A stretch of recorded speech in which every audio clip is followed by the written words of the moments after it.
Welcome to Leaving Academia, Becoming a Freelance Editor. I'm your host, Paulina Cossette. Leslie Wang is a well-known writing coach and publishing strategist, and the host of the popular podcast, Your Words Unleashed, which was recently ranked in the top 3% of podcasts worldwide. But before Leslie became a coach, she was an academic. In today's episode, Leslie shares how she started building her side hustle while still in academia, how she decided to leave higher ed and take her business full-time, and how she's continued to grow that business ever since. If you've long believed that your academic job will be enough to make you happy, and you're now realizing that that's not the case, you have to listen to this episode. Leslie speaks openly about what shifted in her perceptions of how academia fit into her life, and I know these reflections will help you figure out how to move forward in your own journey. So grab your cup of coffee or tea and let's dive in. Here's my conversation with Leslie. Welcome to Leaving Academia, Becoming a Freelance Editor, the podcast. I'm your host, Paulina Cossette. In 2019, I was a political science professor who was fed up with the stress and hostility of academia, not to mention the low pay. I left my tenure-track job and went from barely surviving to thriving as a freelance academic editor. Today, I own Acadia Editing Services, an editing and coaching business that brings in 6 figures a year. In this podcast, I'll discuss the challenges of academia, what academic editing involves, and what life as a freelancer looks like. If you're willing to jump outside your comfort zone, it is possible to find joy, true flexibility, and a profitable and rewarding career as an academic editor. Thanks for listening. Hi, Leslie. Welcome to the podcast. Hi, Paulina. Thanks for having me. So you are quite well known in the academic and post-academic space. So it's really a pleasure to have you here and to have you share your story of how you left academia and built your business. So thank you so much for being with us. I love these opportunities. So these, whatever you want to ask me, I'm kind of an open book. That's great. So let's start at the beginning. I think my listeners love to hear how people made the decision to start a business and also to leave academia, because both of those decisions, I think, can be really big and scary. So can you share with us, what did you do in academia and what led you to get the idea to start a business? Okay, that's like 50 questions in one. So let me kind of just go back. I'll give you some idea of my background in academia and higher ed, and then how I moved into the coaching space and the editing space as well. So I got my PhD in sociology in 2010 from UC Berkeley. At that point, everybody in my program was very much socialized to think about R1 schools as being sort of the holy grail. If you can get those big jobs, then it was all worth it. You're going to be really happy. I don't know if anyone ever said it that way, but I definitely believe that. And I think everyone around me believed that too. I ended up getting a postdoc for 2 years at the University of British Columbia in Vancouver, BC, Canada. So I finished up my dissertation super fast. I moved internationally to Vancouver. I was so unprepared to move to another place that I literally didn't understand why my American checks didn't work in Canada. I was like, it's hard for me to understand now, but I don't think I was thinking about Canada as another country as much as it actually is.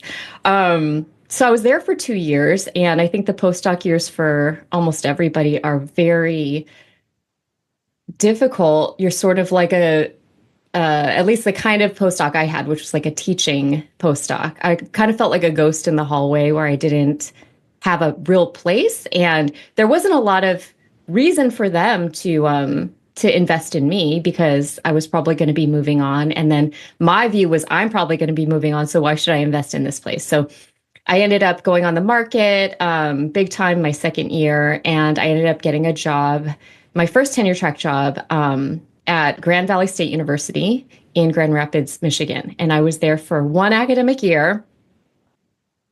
literally a month after I got there, I got right back on the job market. I didn't know anyone there. It wasn't my dream job, whatever that was. Even though everybody was very nice and it was a good experience. So I was there for 1 year, and then I got a job almost immediately right after that at University of Massachusetts, Boston. And so I was there for almost 10 years. I earned tenure when I was there.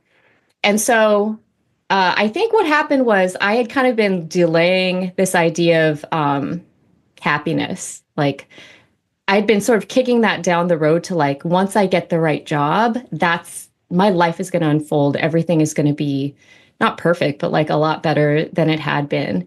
So I got this job I was very, very happy about. And it just turned out to be like not what I expected. It was very demanding. The department dynamics weren't great. The department leadership was not great. The school is going through a ton of changes, moving from more of a teaching service related institution to a research based one. So, but I kind of was caught in this thing of like, there were really high research expectations, and all the teaching and service was sort of the same. Like it hadn't really changed that much. So, like most people out there, I burnt out. And I was really, I think, dissatisfied with like, I felt like I had believed a lie around like the job will make you happy. And so I started just doing a lot of soul searching when I was probably like in my fourth and fifth year on the tenure track. And then I just worked my ass off. I worked super hard. I got a book out. I got a lot of publications out. I got a lot of grants. I developed new research collaborations, all this stuff. And I think with each box that I kind of ticked off my list, I realized I wasn't getting any happier. It wasn't satisfying me in ways that I thought should. Like I thought these external things should be the things to make me happy internally. And it took a lot for me to start realizing it's the other way around. So I did a lot of things. Like I started, meditating, doing yoga, reading a lot of self-help sort of spiritual kinds of books. And then I kind of landed on coaching. And so a good friend of mine in Los Angeles had done a 9-month coaching certification program a couple of years earlier. And she was like, they've got these like weekend things. You could just do a weekend of coaching and kind of see what it's like. And maybe in the future, you might want to do this. I was like, yeah, definitely. Like once I have tenure, like a decade or two from now, I'm definitely going to become a coach. So I remember it was like the fall that I had submitted all of my tenure materials. And then I did this weekend training, coach training. And it hit me in this like really deeply visceral level. And I was like, I'm signed up. So I did it. I did the program. I flew from Boston to Los Angeles every 6 weeks for 9 months. My family lives there, so I had a place to stay and all of that. But it was like a big thing because I just felt like coaching was the missing piece for me. And coaching really starts with the premise that, everybody is fully resourceful. Everybody's whole. We are not problems to fix. We have our own answers, but the coach's role is to help you delve under layers of socialization and self-judgment to get at answers that feel truly right to you, really aligned for you. And it's all about core values. And I went into this total period of like at least 18 months of like, who am I anymore? If I'm not like happy in academia, does that mean that I'm not supposed to be an academic anymore? And I literally went through, I would say like an identity crisis for quite a while, where I was being coached nonstop by people in my program, by paid coaches. And my number one question was, am I supposed to stay in academia or not? Is it the job, the specific job that's my issue, and I'll be happier if I find another one? Or is it academia as a whole? And then so that like, and meanwhile, I was coaching. I was starting to coach, and I was starting to sort of develop a style and figure out like, who is it that I felt most aligned to help, and what kinds of problems did I feel most sort of energized to help them resolve for themselves. and that started moving towards writing and book writing in particular. And so, you know, fast forward, a lot of things happened, but I got married, I got pregnant, I had a baby. 3 weeks later, the pandemic hit. And it happened to coincide with my parental leave and sabbatical. So I had this big, long period of like, it was about 15 months with no childcare and like, no family around, nothing, where I was just taking care of my baby and then considering, what do I want to do when I go back to my job? I had to do at least 1 year, sort of pay that time back. But I'm like, after that, do I want to stay or not? And so it really became this question for me of what feels, I mean, we always come back to this word alignment, but like, honestly, like, where will I thrive? Is it possible for me to thrive still in the academy? And I didn't know until I went back for that 1 year. And it was like 2021, right when schools, at least my school, reopened, right, and moved back to in-class teaching. And it was crazy. Like it was all the things that are probably worse now. But I was like, I'm not cut out for this anymore. Like I have a young child, I have a coaching business on the side that I'm really like excited about. Like it gives me a lot of energy to think about it, to plan things for it, to find new clients, to actually do the work. So I'm like, yeah, essentially I worked with a business coach for 6 months or so, built a whole business after having done a lot of coaching already. And then it wasn't even like any particular shoe dropped that caused me to leave the academy. It was more like I got an email in like March 2022 from the chair asking, what are your course, your teaching preferences for the fall? And I was like, I'm done. It was literally like that. I was like, I cannot answer this email. I can't, because I don't want to keep up any kind of charade that I'm going to be here any longer. And that was sort of the tipping point for me where I was like, okay, I don't feel ready, but there's maybe no feeling 100% ready. And so I had already proven to myself that I could,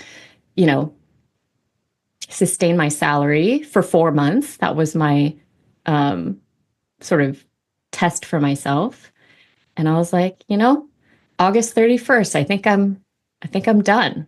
And so that was almost 3 years ago. It's a long-winded way to get to this point, but it was a long time that I took to get there too. Yeah, there's so much that you share that I think is really helpful, and there's a ton that I identify with. So let me pull out some of the things that I think are really interesting.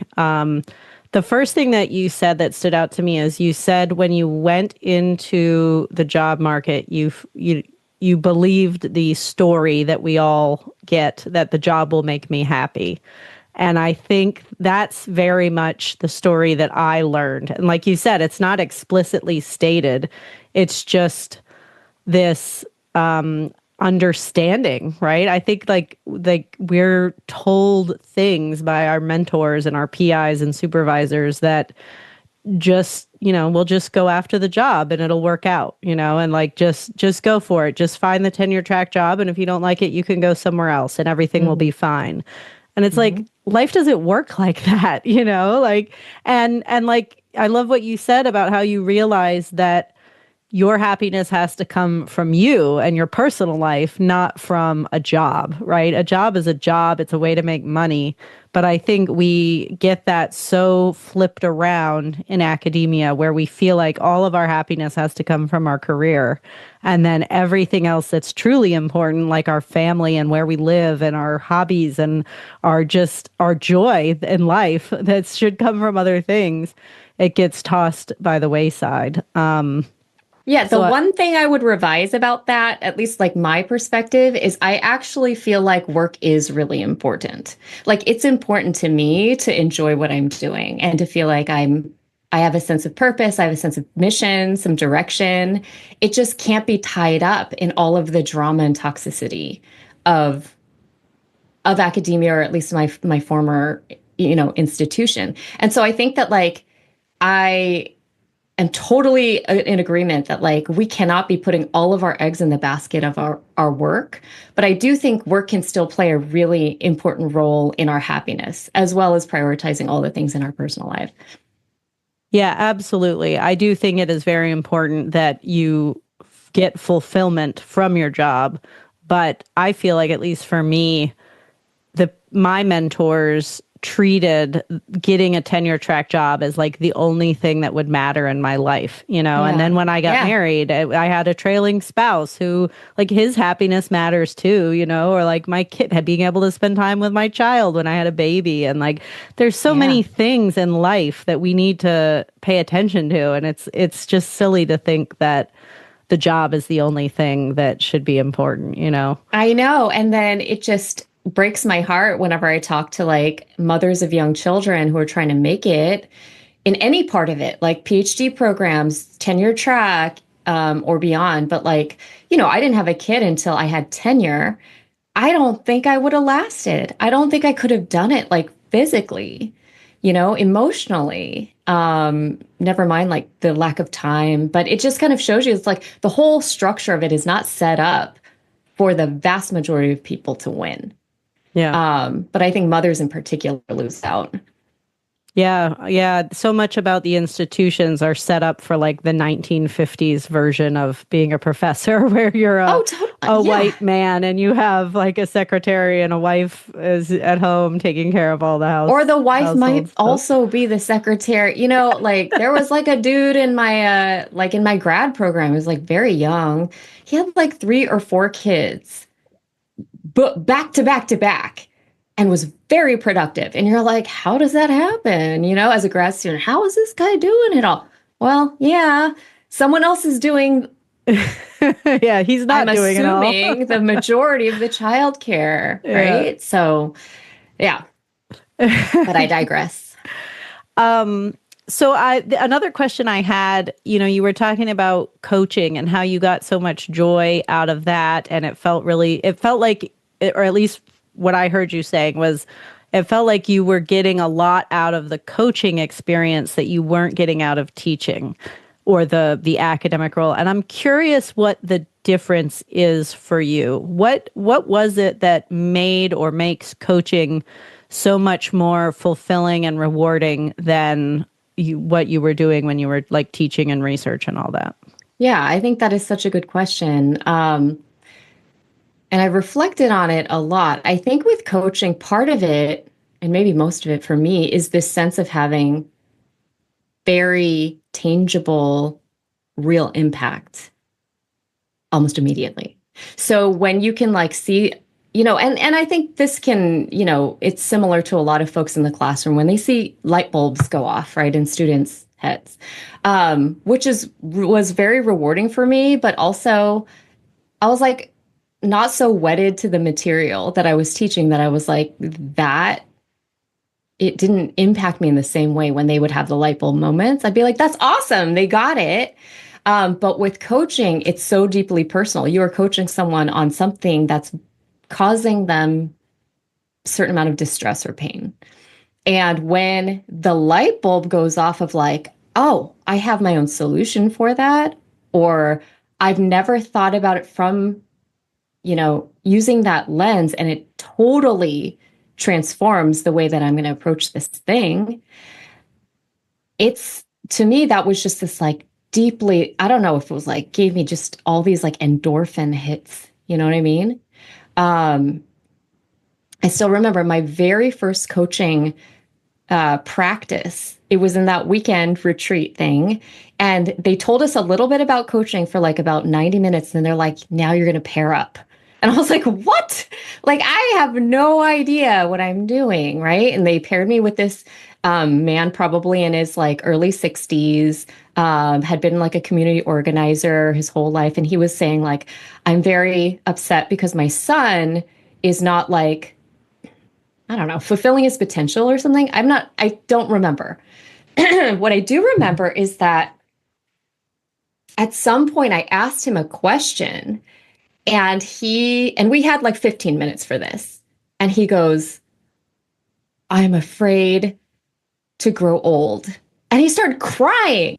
And it turns like that was the thing that was actually really bothering him about his son was actually really something about himself and something he had to accept, but he didn't know it was really there and motivating all these interactions. And I was like, damn, like that was Wow. like, there was something really visceral about that. Cause I'm like, wow, when you can be a certain kind of mirror to someone, but like encourage or walk with them or even push them, you know, gently towards seeing things in a way that's helpful to them. It's really, to me, it was very empowering. Also, not therapy, right? Because I wasn't giving advice. I wasn't, you know, we were just sitting with what was. And so I think for me, like coaching has just been helpful, just the whole approach. Like when I think about myself and like being, you know, uh, like self-acceptance and compassion and all these things, like when am I like what we call like a capital S self, like when am I in charge versus when are like various inner critics and different parts of myself in charge. And so it just helped me kind of rethink how I was able to put my own values and priorities first. Like, what did that actually look like? And then help, ideally, my clients in academia do that in a way that still allows them to play the game of academia because they're oftentimes, you know, satisfied with a big portion of it and then help them see that there's other ways through the hard stuff. You don't have to end every semester completely burnt out. You don't have to get sick from stress. You don't, you know, that sort of thing. And so I think, like, yeah, for me, it's just sort of something about the immediate impact on someone's actual life. And then with research, I always love research. I still love research. You know, I help my clients with their research essentially. Um, but I don't know. It's the direct application of ideas, just like, yeah, that immediate thing. It sounds like you're doing a lot of work that's similar to what you did as a teacher and mentor in the institutional setting, but maybe you have more space to more flexibility and freedom and space to connect with people on a deeper level. Absolutely. And when you choose to do one-on-one work as opposed to group-based work, like that's kind of the name of the game is like I make sure that, you know, for every hour-long session I do with like, say, a book coaching client, I have set aside at least 3 hours beforehand to read through their stuff, think about it, and then, you know, get back to them. Which means that like for me, fully booked is not like my it's not fully booked with meetings. It's like my time is booked up, my mental space is booked up. And so yeah, I think, you know, I might be one of the rare people who I didn't love teaching. I liked it, but I loved the research. And so I think that that's also why I lean more towards one-on-one because it's such like an in-depth exploration with somebody else.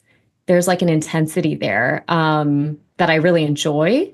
And I like building these long-term relationships with clients. Like, you know, one of my clients just finished and we looked back and we've been working together for like almost 2.5 years. Wow. And it just went by like that, right? And so I don't remember what your question was, but but it's similar and yet it's actually very different. Yeah, no, I just think a lot about how as professors or former professors, we are able to build a business like a coaching or an editing business by drawing on so many of the skills and the practices that we've used for years. But in many ways, I think coaching is it's like what we always wanted teaching to be. We always wanted to have the space at our university to have these relationships with students and to connect with them in this way. But then so much else about the job gets in the way. You know, we're too exhausted to spend 3 hours looking at one person's manuscript, or, you know, you just don't I have the mean, time to do well, that. and who wants to when you have Yeah. 25 students, right? And You're not so getting paid it's, for it. That's the other piece of it. You're not getting Right. paid for your time. And so that's a whole nother rant. But the fact that the whole industry is built on free labor it's a major pet peeve of mine. Major, Yeah. major. Yeah. And so with coaching, you're able to do very similar work to what you always wanted to do, except that you have the space and you're not burnt out and you control your schedule so that when you do need a break, you can take a week off or 2 weeks off or whatever. Yeah, totally. And that said, I've been in business long enough to realize that like I can still burn myself out. And I think a lot of small business owners find that in the first year or two, where it's like you don't really know what your capacity is. And I think that when you come from a space like academia, where there are no boundaries and no limits to working at night, to working on vacations, on weekends, you don't know how much of that is going to sort of transfer over into your small business life unless you are super ruthless with your boundaries from the beginning. I was not. Like, I didn't really know how to do that. I thought by not working at night, that was like a tremendously huge step to take, right? And then I overbooked myself. It was like, when people want to work with you, you're at first you're like, yes, and there's a flood, or there can be.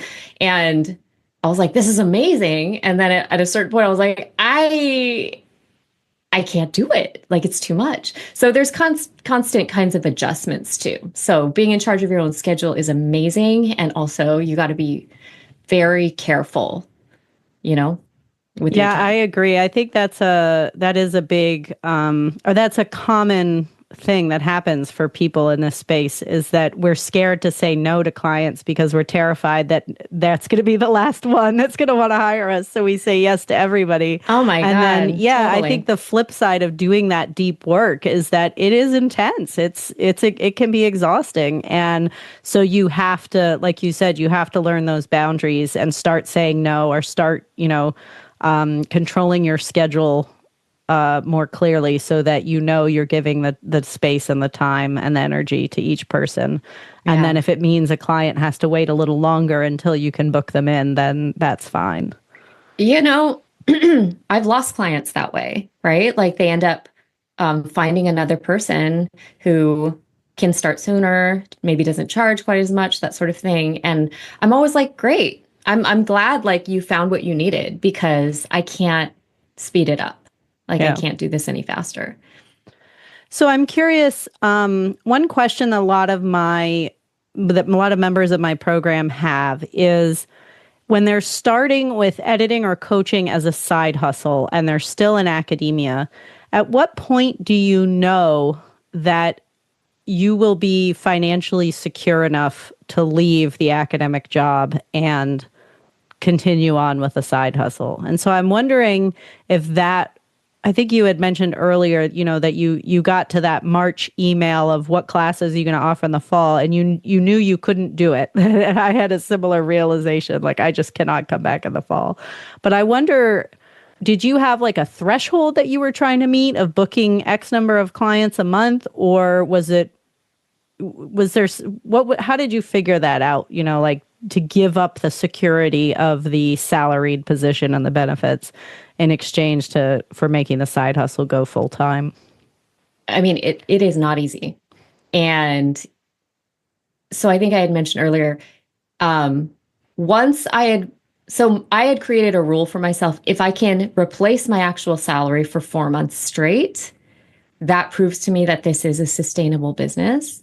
Um, but also, recognizing that no business is like, you might have that and then you might have 6 months of nothing. Like you can't really control it. You can't really know. And I think there's a lot of insecurity, obviously, that comes from being completely self-employed, right? So, when Trump took over in January, I think many of us who are, we work with academics, rely a lot maybe on institutional funds, that sort of thing. We're kind of like, oh, my business is over. Like, what's going to happen? And so I think there's constant waves of that, just recognizing that that's normal for all small businesses, right? And therefore, if you don't have a big part of you that is okay with risk, it's you may just want to stay where you are and try to make your job the best version of itself that it can be. And I tried that too. And that's why I didn't leave for 4 years. I really wanted to be super sure. But I know a lot of people don't have that choice. They just have to build something. So I think, it really just depends on like the circumstances you're in. But say you're in like a relatively secure position, at least for the next year or two. I think it's makes a lot of sense to do everything you can while you have that cushion to build your thing, right? Build everything you can from the website to like start marketing yourself, start getting clients, start filling your schedule with coaching or editing or what have you, start cutting back on other things that are related to your job and see and kind of assess maybe like every 3 months, assess how am I feeling, right? Like, is it sort of morally and ethically okay for me to be taking a step back from, say, service or all the things that I used to do to be putting more time towards the stuff of my side hustle? Because if that doesn't feel right, like you can't do both 100%. So it's always going to be sort of a competition between the two until you choose. And if you keep it a side hustle, it will continue to be a competition throughout, right? So,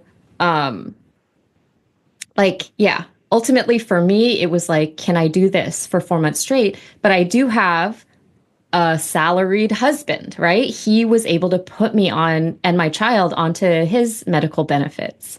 There's like all kinds of things that I have that if I say was a single parent, I don't know that I would have made the same choice. So I think it just, there's a lot that goes into it, but I would say get coached on it.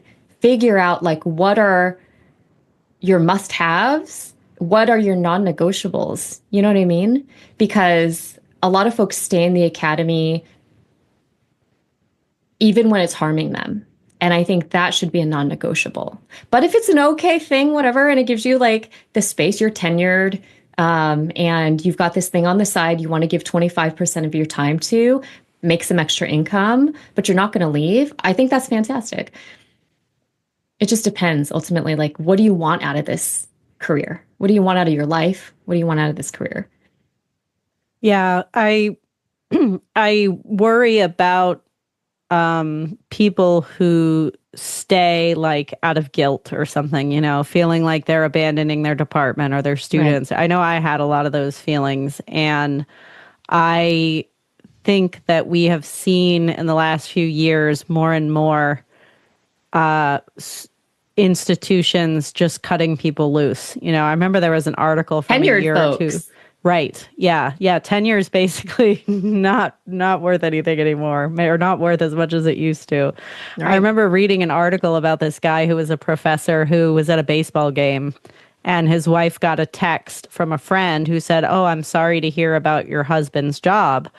And she looked at him and he was like, "What are you talking about?" And that's how he found out that he was losing his job, was because the school didn't tell the faculty first. They announced it publicly. The faculty had no idea they were losing their jobs. And that's just, and I saw it so much. Like when I left, people didn't talk to me ever again, because even though like they knew my mother-in-law had cancer and my husband was unhappy and like all these personal reasons that were so important to leave, aside from my own misery, and then like during COVID, people were forced back into the classrooms, even if they had kids who couldn't get a vaccine yet, or, right. They had a pre-existing condition, or some other thing that made them vulnerable, or they were caring for an elderly parent or whatever, right? The institutions, at least from what I've seen, care very little about us, and we can be sacrificed when they need to. But yet I see so many people who feel terribly guilty and work themselves into health problems because they feel like they have to stay for some, just out of duty or something. And so, yeah, that's my rant for the day. But totally.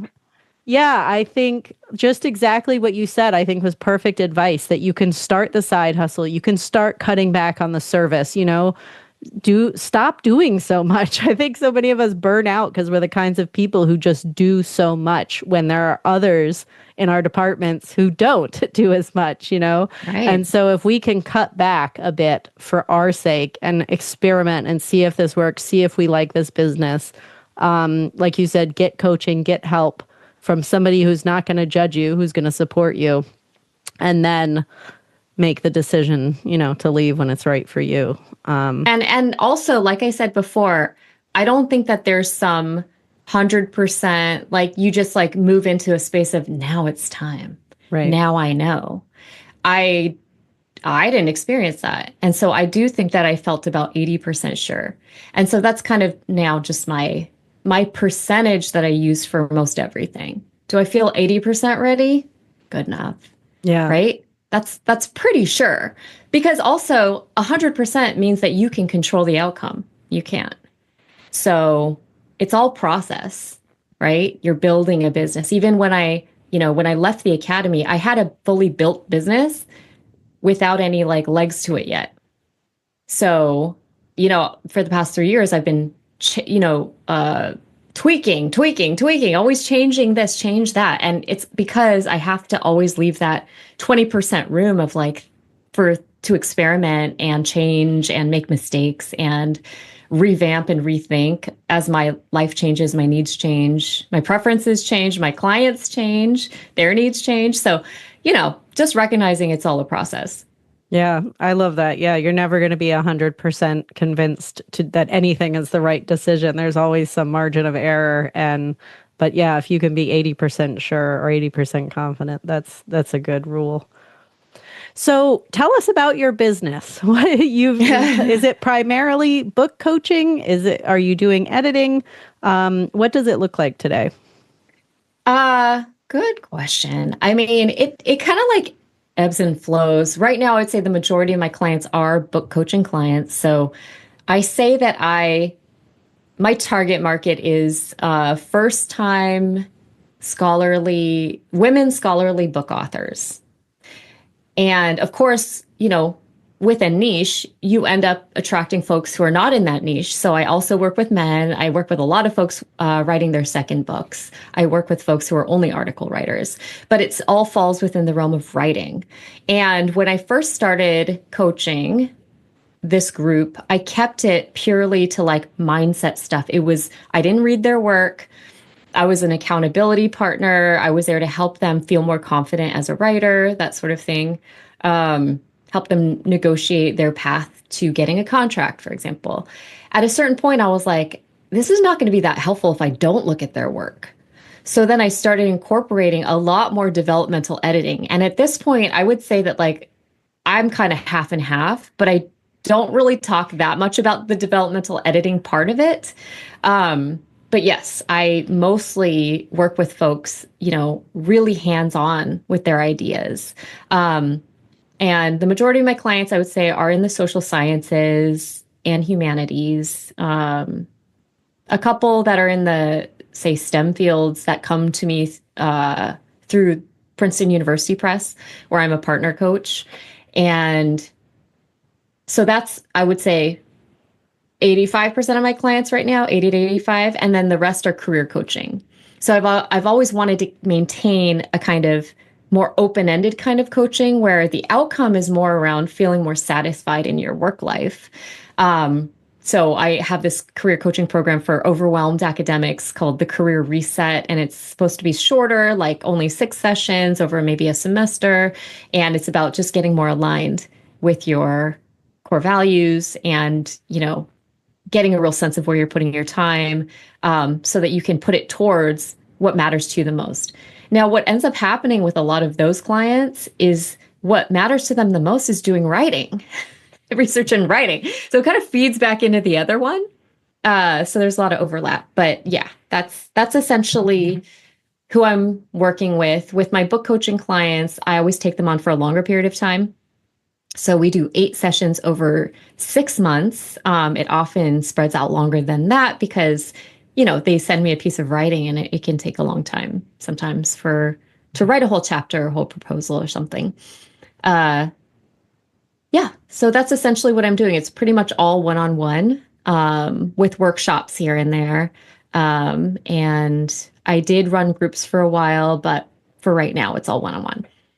So would you say that's your standard package is the 8 sessions over 6 months? And then if they want to, renew it or something, then they can choose to do that at the end? Exactly. Yeah. And I would say probably, I don't know, 50 to 65% of them renew. Mm-hmm. It depends on their access to funds. If they are paying out of pocket, I offer a discount. I try to sort of meet people where they are. And if it's just completely out of their budget, then I've got a list of other folks I can refer them to.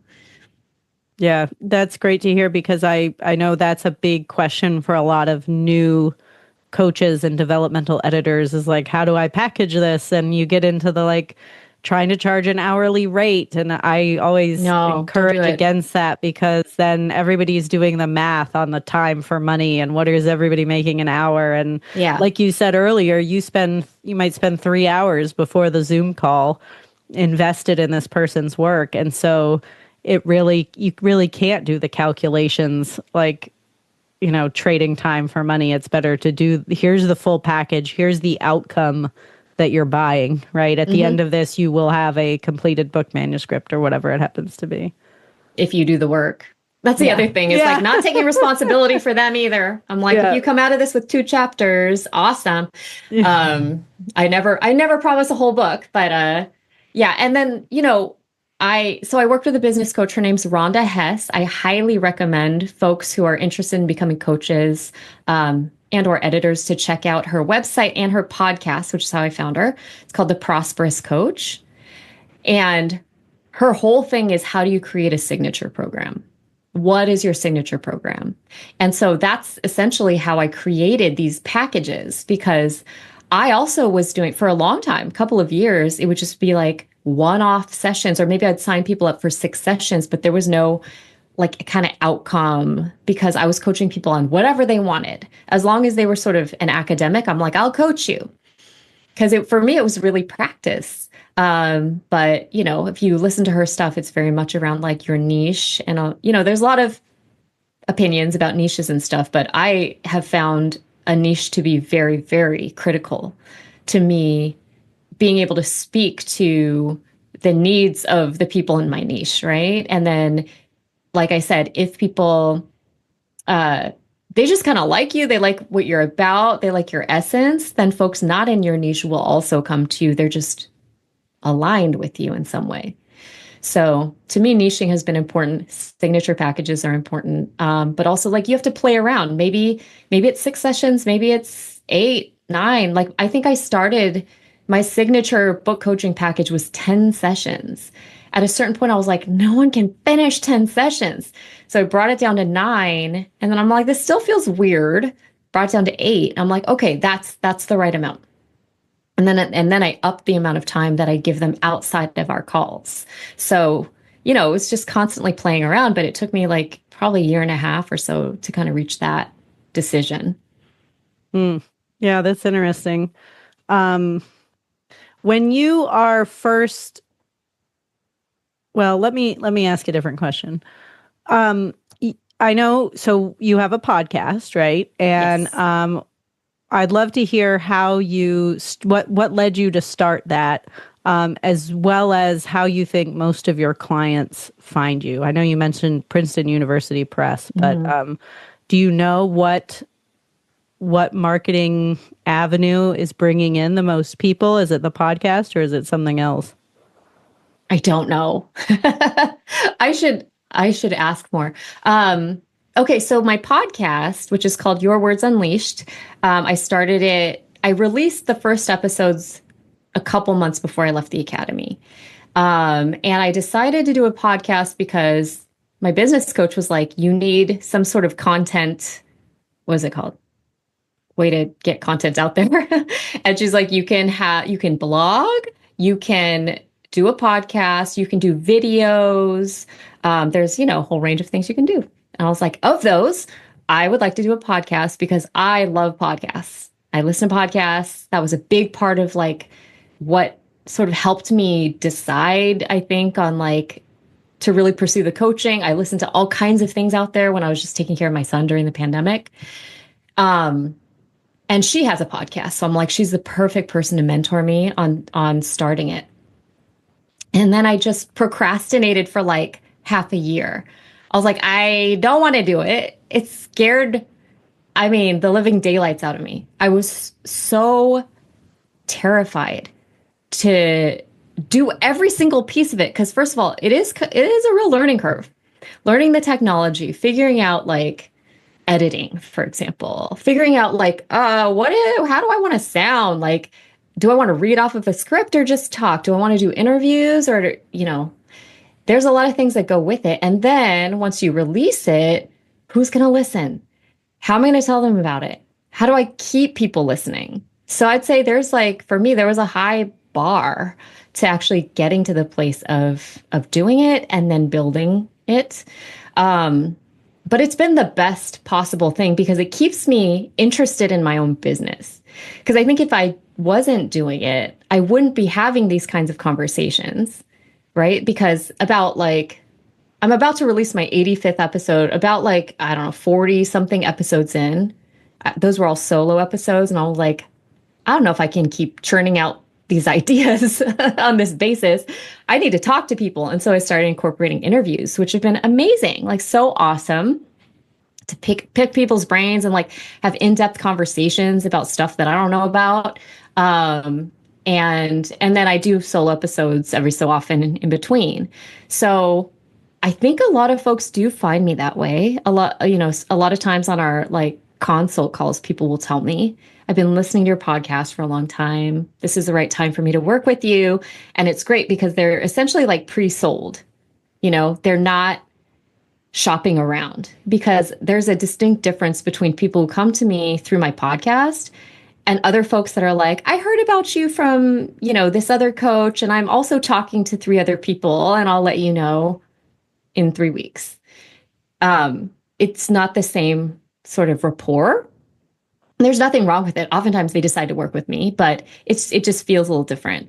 But I think people find me in a lot of different ways because the thing is with the podcast, you don't just find a podcast, you hear about podcasts through social media, usually.